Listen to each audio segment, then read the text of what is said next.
Akka wajjinaa duraan kun dheetaa deemaa. Ana meeroo tokko tokkochi madaqee yoo halleluyyaa jettaa laata eebbi badhaadhaa bari jarraa halleluyyaa jaalladha. Dhaggeeffatanii tokko dhugaa dubbachuu fi dasseen dubbisaanii gidduutti ilaayi Yesuus isa macaafarraan sitti hime malee isa quraanaa ganaan barnootaan bira ga'a.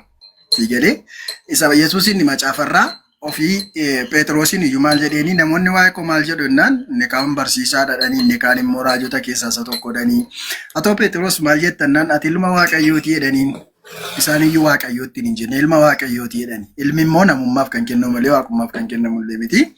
Yesuus immoo idduma tokkotti iyyuu ani waaqayyoodhaan jenne keessa darbe immoo maal jedhe iddoo tokkotti immoo dhufe gara waaqayyoo koof waaqayyoo keessaniin naqaa jedhe olan ba'a Maariyaam jedhee haadha isaatti dhaamsa himate nagaatti dhaammate sii galee. Naafi isa macaafarraan sitti hime malee isa quraanarraan ganaa bira gaafa achi ga'u sheekotallee akkuma kanan kokkee qabee gaafadha. Isinitti immoo dhugaa Al tokko sitti maan immoo isaan quraanarraatii fi Yesuus inni macaafarraa garaagara. Isaan quraanarraa ilma Maariyaam. Mucaan abdii kun jiruu jedhe. Ganaan bira ga'aa. Ganaan bira ga'aa nama barsiisu. Amma na hubatameen dubbadha kaanillee. Kaafirri waa'ee quraana kootii natti himuu hin danda'u. Ustaaza koof sheekota kootu natti himan. Dhaggeeffadhu kaan waan dubbannu waan bahe waan dubbifne bira dubbisa taphifne. Natti himuu hin danda'u. Dubbisaan dubbifnee itti maa jira bar addisu dubbisaa jedhaa bar. Hafuurri oduu sitti buuse sa'aatii kanaa jalqabee iyya guddaadha. Isa iyyaa bahu. Keessa raamayyuu. Wanti dhugaa hin deebi'an. Dhugaa. Keessa raamayyuu. Kanuma jechuun kee gaadha. Hafuurri oduu sitti buuse. Kana jechuun isaa gaadha dhugaa. Si jaallanna dhugaa. Nan jaallaa baraan illee dhugaa. Maaliif beektaa achillee waa tokko lixanii ilaalanii bahuu gaariidha beektaa. Dhugaa. Dhugaadha. Ilaaluun gaariidha. Na tola. Maanni miikii maaltee miitii gaabaan. Dookter mana baxarbachi. Addoo. Nagaadha. Maal nagaa maaliin qaba? Miikiin akkasitti nutu isheen. Maal sila nagaan qabatte miti amma immoo maal nagaa dhabdaa? Maal obboleessa? Baay'ee si jaallanna dhugaa. Ati koodee keenya. Nan jaallatiin. Jaalalli keela sukkaara ta'uu natti. Giddii koon si jaalladha jaalladhee miti. Giddii koon si jaalladha. Maal kun? Macaafatudha. Jaalladhaadha. Nama jaalala qabutu mootummaa waaqaa arga. Dura wal jaalladhaati anaan na jaalladha. Maarreen nu yoom wal jibbinere si jaallannaa walii keenya kunoo milkii nama waaqayyoo baay'ee si jaallata si makkara lakkiin badiinii jedha malee deebii karaa badiinsarraa siin jedhee si wajjin iyya malee dhimma hin qabu. Raaji. Mee guyyaa tokko sagantaa naa qabiina afeeri mee dhugaa waa'ee quraanaan barsiisaa waa'ee Yesuus Kiristoos maal akka inni ta'e eenyu akka inni ta'e barsiisaati waldaa irratti sagantaa naa qabi. Maarree rakkoon qabu nuftaa. Mee dhugaa rabbii naan jedhi nan dhufa wallaahi ma billaahi nan dhufa nan barsiisa rakkoon qabu. Billaahi jechuun kun maal inni? Wallaahi billaahi mindinoo maali gaaffiin kun ani mee naaf gaaffiidha. Sagantaa naa qabi. Wallaahi billaahi. Islaamummaan maal akka ta'e islaam jechuun maal akka ta'e amantiin ragaa qabu isa kam akka inni ta'e amantii dhugaaf rabbi biratti immoo fudhatama qabu maal akka inni ta'e Yesuus kan jedhamu immoo eenyu akka inni ta'e hin barsiisa sagantaa naa qabdaa waldaa kee irratti.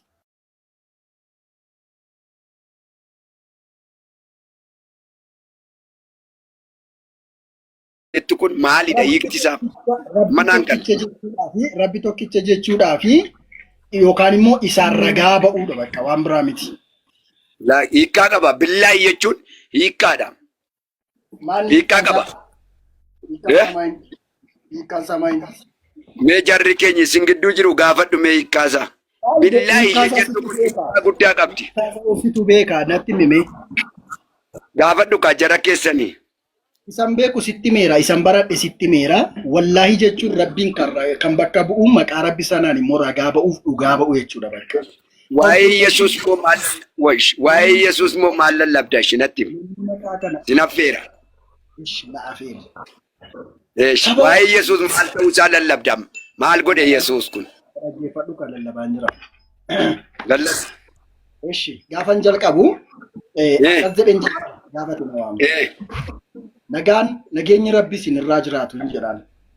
Yes, sirriidha. Isa booddee nageenyi rabbii isinirraa haa jiraatu ergiin jedhee booddee isin kanaan karaarraa gortanii turtan karaarraa lebaddanii turtan amma garuu karaatti akkasiin deebitaniif karaa dhugaa tokko isinitti himuu dhufeera. Kana booddee nagaan waaqayyoo waaqa jiraataa isiniif haa ta'uurraati. Assalamu alaikum warahmatullahi wabarakatuh. Akkasin jijjiirrattan hin barbaadan jedhaan. Umarumatti na dhaggeeffadhu gaa. Ilaash. Dhugaan islaamummaa qofaadha. Rabbi biratti amantii dhugaan amantii fudhatamummaa qabuuf amantii ragaa qabu amantii islaamummaa qofaadha. Kanaafuu jedhaan Yesuus Kiristoos waaqa jedhanii abboonni keenya nu dogoggorsaa yoo turan illee Yesuus waaqa ta'anii isinitti hime ergamaa rabbii ergamaa mudaan qabu barsiisaa gaarii barsiisaa amal qabeessaaf namoota wajjin nagaatti kan jiraatu jechuu akka inni ta'e beektanii waaqummaa humnaan itti laxxaftan irraa fuutanii namummaa isaa isa ofiif qabummoo akka deebistaniif jedheen barnoota tokko isinii kennu. Yesuus karaa gara abbaatti geessu malee karaa gara jireenyaatti akka geessu akka hin taaneen gabaabseen isinitti hima. Yesuus gara jireenyaatti geessatu hin taane gara abbaa isaatti geessa. Karaan amantii dhugaadhaa fi haqaa islaamummaa akka ta'e isinitti hima jedhu. Eessa ragaa yoo isaan naan jedhanii suuraa Ibraahiim boqonnaa 3 lakkoofsa 19 irratti akkana jedha. Namni islaamummaa malee amantii kan biraa hordofu yoo jiraate inni irraa hin qeebalamu. Akkasuma 385 irratti immoo akkana jedha. Amantiin dhugaa fi amantiin haqaa kan rabbi duratti beekamaa ta'e islaamummaa qofaadha kan jedhutu dubbatamee jira. Kiristaanummaan gooftaa biratti yookaan waaqayyo biratti fudhatamummaa hiika waan hin qabneef kottaa dukkana keessaa ba'a. Haleluuyaa! Ittaan ijaatti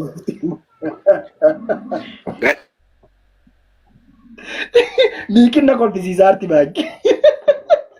Wallaahi akkasuma lallabaan ati bichaan sagantanaa kenna. Wallaahi akkasuma raajonni raajonni keessa warri Israa'eliif ergamanii isinin goyyomsiin isaanin sobu warra waaqayyo erge mitiyoo bara dhumaatti raajonni sobduudhin kaati milikkita garaagaraas raawwatti maqaa waaqayyoonis immoo hin daldaalti waan ta'eef hin dhaga'iinaa isaan qorichaan hojjetu asmaatiidhaan hojjetu digimtiidhaan hojjetu kudhaamarratti xonoqqolatanii maqaa waamu waan ta'eef hin fudhatiina karaa dhugaan islaamummaa qofaadha. Ol ka'eeti ameen jedhin jedhan. Ameenin hin jiru gaafa sana Allahu akbar jedhaan Allahu akbar jedhu gaasaan immoo abuma amas keessa jira dhugaan argine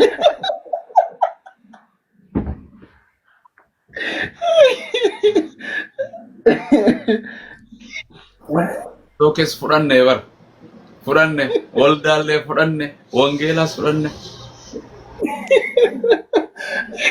يا ابو ماس يني فكر ማይኪን ሲገኔ በረዲሱ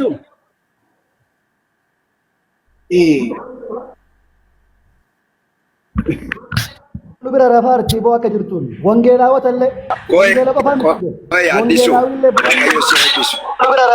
koiga milki inagama me networki da fakkaata nagama dubbat inagama laata yaa jira dagalenge inagama al tokko networki keessan ina ta'e anko ta'e beeku innageenya man of god inaga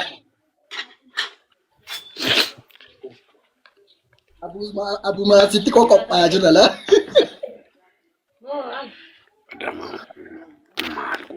Jesus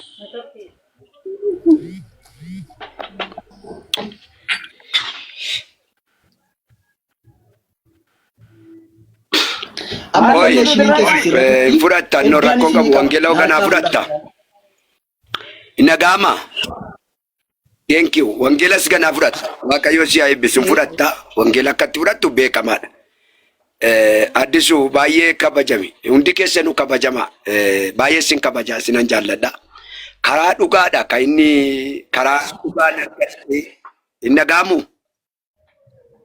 dubbadu nagama raaji inagamu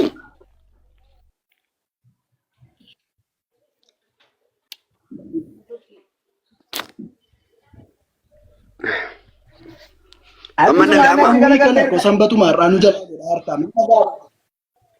Min dhagama dubbadhu sanbatu marranu jala goote min dhagama saba waaqayyo warri duuba dhagama nu jalaan godhin. Sanbata kun waa baay'ee si yaadachiifti maddisu. Hin dhaga'amam. Maal gochaan ture miti. Warri duuba jirtan sun hin dhaga'amaa jedhaan ture manu. Hin dhaga'amaa ture.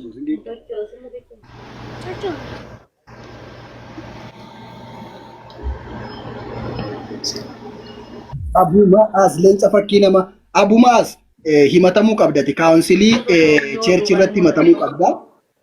Mikiraan isaa tajaajiltoota hedduu booji'aa jirta. Macaafa EBT godhaa jirta.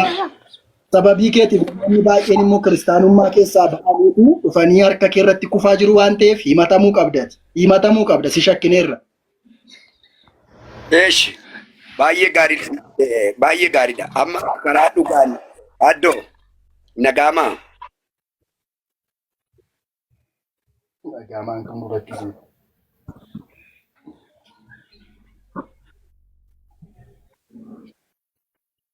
Nama Waaqayyoo dassaalan kennu.